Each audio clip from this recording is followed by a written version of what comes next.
Olá, meu nome é Mariana, eu tenho 30 anos e hoje eu vou contar para vocês como que eu passei de enfermeira para garçonete e também da paz pro caos. Eu sou uma pessoa muito sonhadora. O meu sonho, na verdade, é o que move a minha vida. E na minha cabeça, eu sempre senti que eu estaria bem, que eu estaria 100% ok na minha vida quando eu tivesse um grande amor, quando um grande parceiro, príncipe, sim, um príncipe, fizesse parte dela comigo, estivesse do meu lado. Eu sempre fui muito apaixonada por filmes românticos, por novelas, e sim, eu choro com os filmes da Disney. Eu era viciada em novela brasileira. E ficou pior quando eu descobri as novelas turcas. Eu comecei a ficar encantada e até que louca pelo modo que os homens turcos agiam em um relacionamento. Eu olhava para aquele Can Yaman e, nossa, eu comecei a colocar na minha cabeça que eu realmente queria um turco na minha vida. Tinha que ser um turco, era o mais próximo de um cara encantador, forte, selvagem, romântico, bruto. Era o mais perto do que eu queria como homem do meu lado.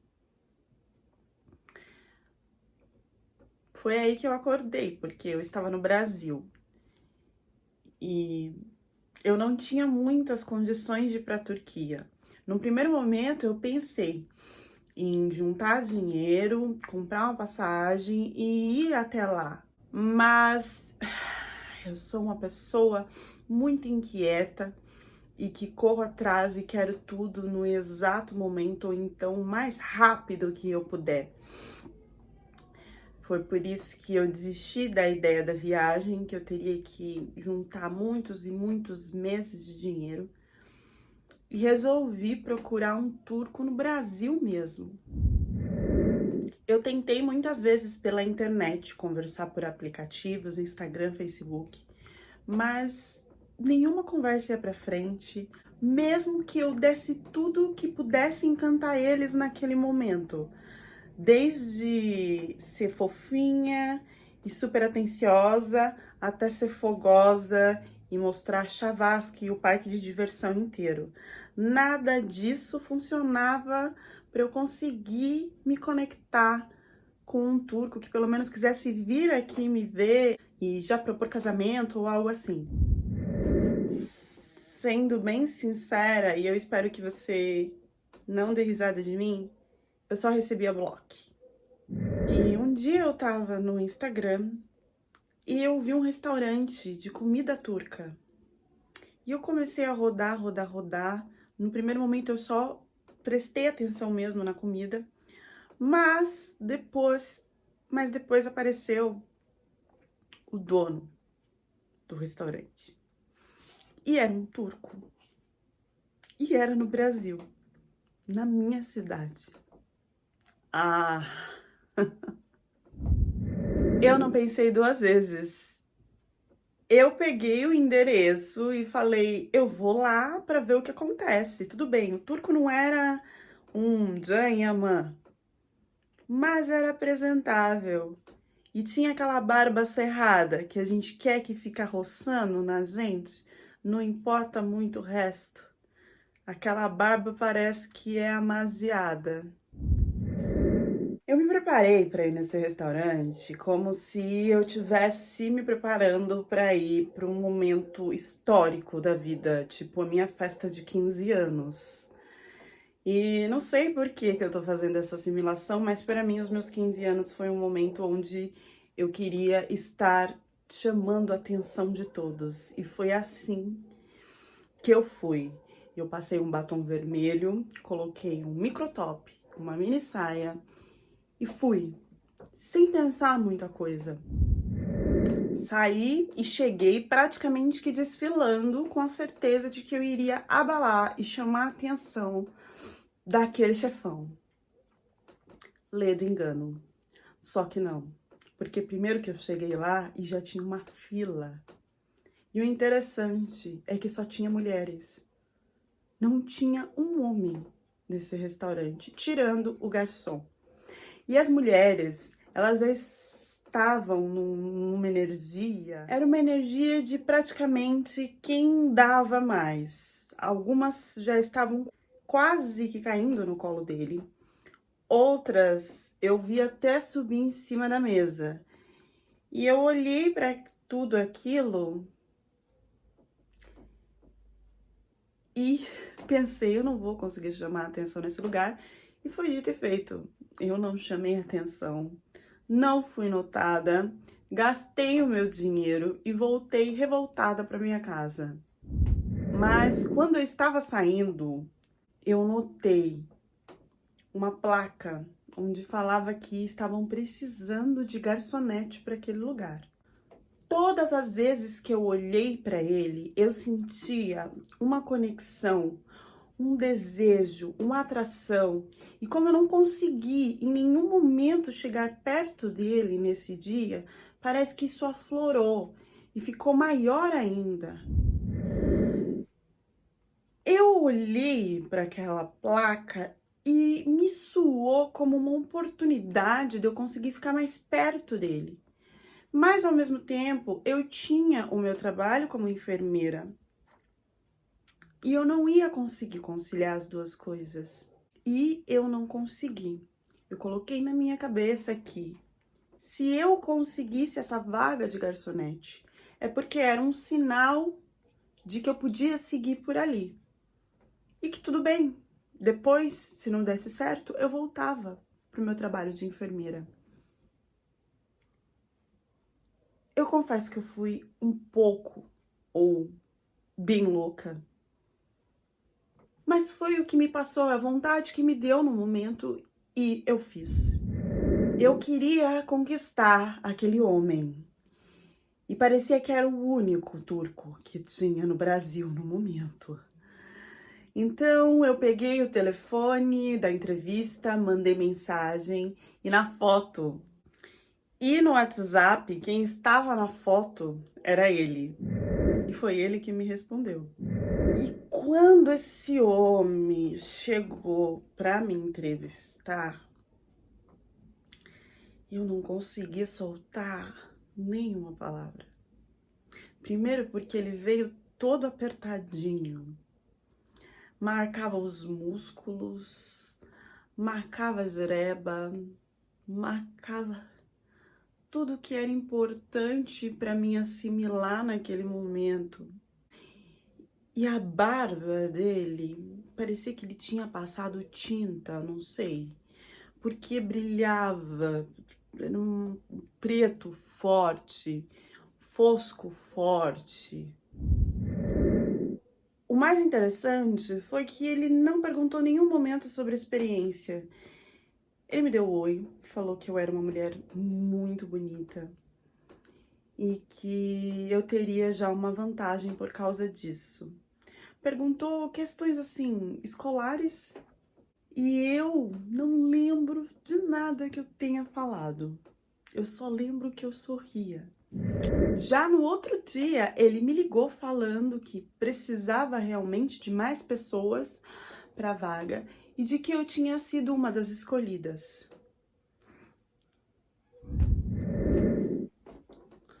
O primeiro dia nesse trabalho, eu já comecei a não trabalhar. O primeiro dia nesse trabalho já começou com uma conexão da parte dele por mim. Então, sempre que eu ia pegar um prato, um talher, o que fosse na cozinha, ele fazia questão de estar ali, de pegar o que eu pedi e de me entregar para tocar na minha mão. Era como se a todo momento tinha essa raspada de mão com mão. Era com suco, era com a comida, o que fosse. E quando era o talher, Aí ainda tinha uma arranhada assim na puxada. Até que em uma dessas truncadas, ele pegou e beijou a minha mão. Mashallah. No momento que eu fui no banheiro, ele chegou assim perto de mim e falou que eu era a pessoa mais bonita daquele local. E eu já comecei esse trabalho sem lembrar que ele era meu chefe. O meu interesse já era outro. Eu não conseguia nem assimilar que, gente, o meu chefe está falando assim comigo, né? Será que tem que ter um respeito maior? Não, nada. Teve um dia que ele jogava uns olhares, mas eram uns olhares precisos para mim, de que parecia que ele realmente estava querendo me pegar de todas as formas. Eu conseguia até ler o que ele estava imaginando comigo. E nesse dia ele chegou perto de mim e falou que ele tinha tara por brasileiras, que a jereba dele não conseguia se controlar, que ele perdia a razão, que ele perdia a noção perto de brasileira. E eu não sei porquê, mas quando ele falou assim, eu senti, parecia que eu tava naquela novela Próxima Vítima, e que eu seria a próxima vítima. É também um momento que eu tava de TPM, e que eu mostrei, né, que eu tava um pouco mais nervosa, mais cansada e tal. Ele começou a deixar bombom e flores perto da minha marmita. Escrevia num cartão: bem. Antes, ele só me comia com os olhos no restaurante. Depois ele começou a entrar na cozinha. E eu comecei a ficar muito nervosa e ao mesmo tempo muito feliz, porque eu tive retorno daquilo que eu pensava e do que eu me arrisquei muito rápido. Como ele estava dando muitos sinais, fazendo muitas ações, mas ao mesmo tempo não vinha falar o que realmente eu queria escutar, eu comecei a ficar muito ansiosa, porque eram só pequenos sinais, mas ele nunca vinha para me beijar ou me chamar para jantar, alguma coisa maior. E eu queria logo entrar nessa relação, eu queria logo ver ele falando que tava comigo, que era isso que ele queria. Então eu resolvi apimentar um pouco as coisas. Eu coloquei uma saia mais curta que eu tinha no meu guarda-roupa e fui trabalhar com ela. E quando eu chegava perto dele, ou eu deixava cair alguma coisa,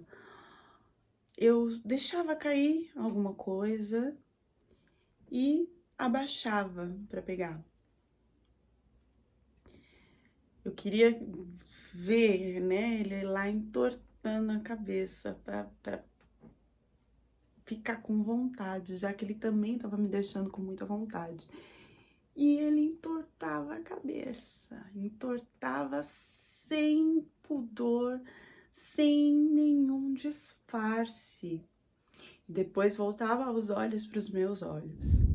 Cada dia eu ia assim mais extravagante, mais maquiada, mais bonita. E derrubava prato, derrubava papel, derrubava talher. Na minha cabeça as coisas já estavam caminhando, mas não tinha o ponto final dele vir me convidar para alguma coisa. E eu não entendia por que isso não estava acontecendo.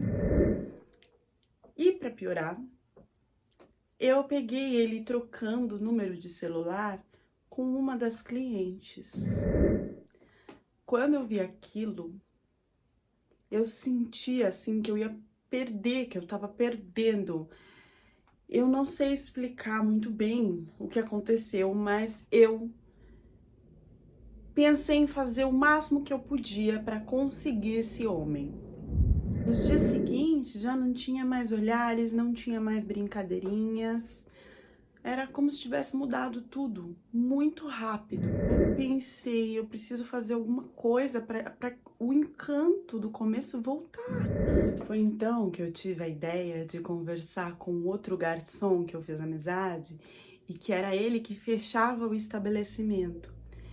Eu conversei com ele e falei que eu poderia revezar tanto de limpar toda a cozinha como de fechar o estabelecimento. Até porque ele era casado e queria voltar mais cedo para ver o filho, para ver a família. E eu disse que eu era solteira e que eu não teria tanto problema com isso. Assim, eu conseguiria ficar mais perto do chefe, que às vezes vinha no final do turno para fechar e para ver se estava tudo bem. Quando chegou o dia, o chefão apareceu. Ele estava entrando no restaurante e me encontrou na cozinha e foi extinto. Eu fiz questão de mostrar para ele que eu estava só de saia. E ele me abraçou por trás na pia e a gente deu o nosso primeiro beijo. Eu só consigo lembrar do volume que subiu nesse momento. A gente beijava loucamente, sem parar, sem respirar, por mais de 10 minutos. E era um volume voluptuoso. Eu sei que a coisa foi tão quente, o beijo foi tão voraz. E eu sentia que a calça dele tava praticamente para rasgar. Que no outro dia, ele já colocou a função de que só eu fecharia o restaurante. Acabou, não teve tempo. Na próxima noite, ele já me pegou no colo, colocou na pia, puxou meu cabelo e só voava, era prata, era garfo, voava tudo pra tudo quanto é lado e foi. Toda noite, a partir daí, rolava um lovezinho gostoso. E a coisa era tão potente que eu comecei a ter que ir de manga comprida, de calça comprida, toda tampada, porque ele me deixava roxos de mordidas e beliscadas que não tinha como disfarçar. Foram 2 semanas de muito amor nessa cozinha. Até que eu comecei a notar que ele trocava mensagem e trocava, dava o celular dele, pegava o celular da maioria das clientes. Ele começou a fazer isso de uma forma mais exagerada. E eu pensei, nossa, mas isso é o quê? É pra entrega da comida? Ou ele tá realmente pegando o WhatsApp delas pra outra coisa? Fiquei muito desconfiada e eu pedi pra minha prima ir lá no restaurante, sem ele saber que era minha prima, pra ver o que ia acontecer. Vocês acreditam que ele não só pegou o telefone da minha prima, como pegou o telefone da amiga que estava com minha prima e mandou mensagem para as duas, chamando elas para jantar ao mesmo tempo, na cara lavada, sem disfarçar. Me subiu um negócio que eu queria assim ir direto falar com ele, mas aí eu pensei, ele não me pediu em namoro. O que eu vou cobrar? Não tenho o que eu cobrar. E ainda é capaz de eu finalizar uma coisa que tá começando. Então eu voltei atrás. Ao mesmo tempo que eu voltei atrás, ficou me fornicando aquilo dentro de mim de que eu tinha que achar uma forma de tocar nesse assunto com ele, de a gente começar algo mais sério. E aí eu poderia questionar, ou até mesmo ele iria parar, porque naquele momento ele poderia estar pensando que ainda não era algo que estava sendo levado a sério. Então, naquela noite, quando a gente começou a namorar na cozinha, eu comentei com ele, né, de que se ele já não sentia aquele momento de ficar só nós dois, de não ter mais outras pessoas.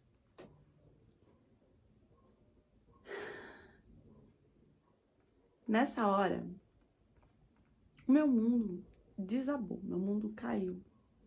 Porque eu recebi um balde de água na cara. Ele virou pra mim na maior naturalidade do mundo e falou assim: mas você sabe que eu sou casado? Quê? Como? Como que eu poderia saber que ele era casado?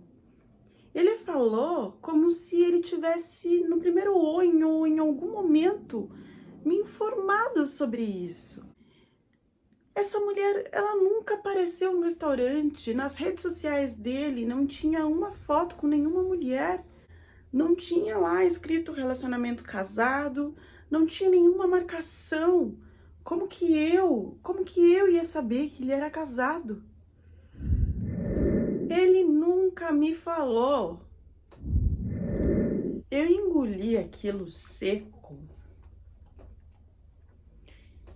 E eu comecei a passar mal depois que a gente conversou. Eu comecei a ficar tonta. Falei pra ele, olha, eu preciso ir, eu realmente não tô bem. E depois a gente conversa. E aí eu fui atrás de saber quem era essa mulher. Essa mulher, ela era uma brasileira, ela tinha filho com ele. Só que ela nunca aparecia no restaurante. E eu não sabia se ela aceitava esse número de mulheres que estavam lá com ele, ou se ela fingia que não sabia. Peguei uma informação com a minha prima de que ele também tinha filhos na Turquia. Eu sei que eu comecei a ficar tão enjoada, eu comecei a ficar com tanta... eu não sei. Eu comecei a passar muito mal e eu vomitei. E no outro dia, tudo começou a ficar pior. Porque ele começou a dar em cima das outras mulheres de forma descaradamente na minha frente. Era como se ele tivesse já explicado tudo e eu tivesse entendido e era aquilo, não tinha o que eu fazer. Teve uma hora que veio uma mulher, me pediu o número dele. E eu fiquei assim...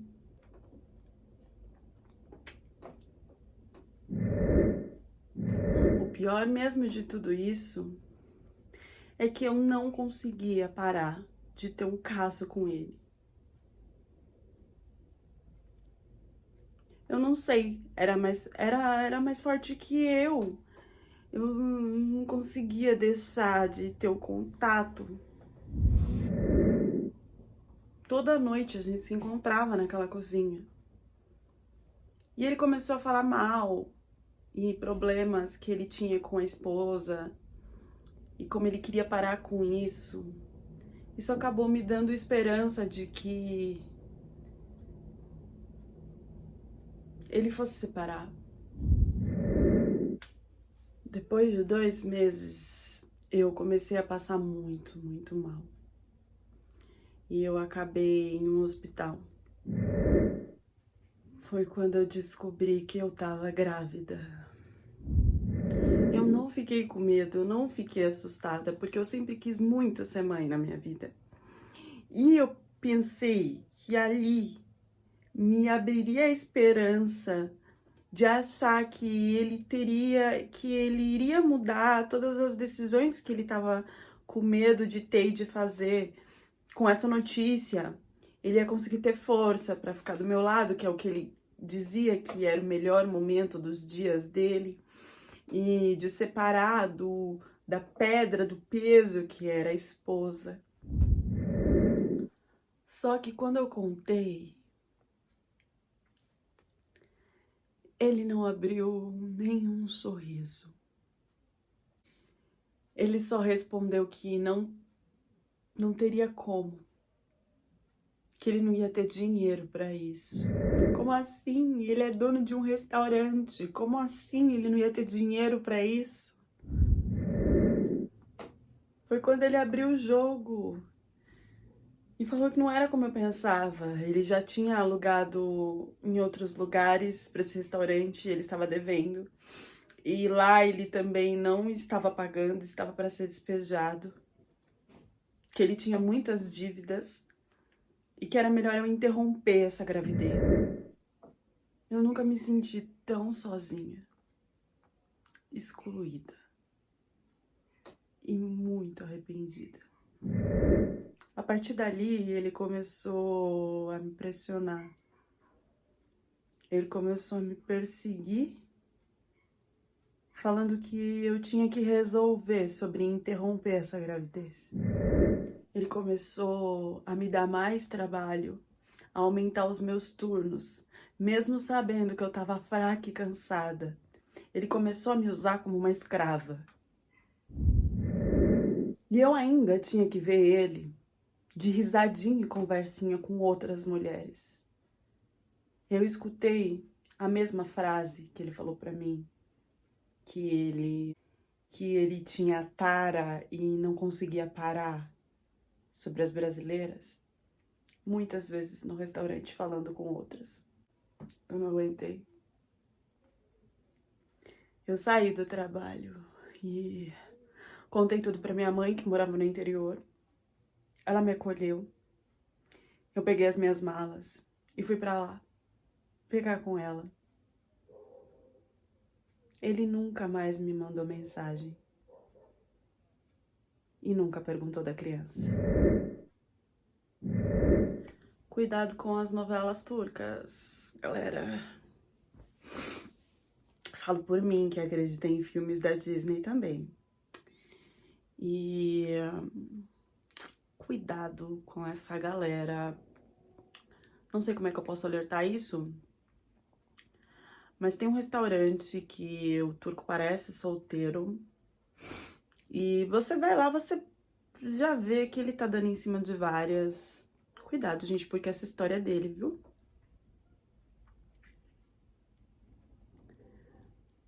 Não posso falar muito.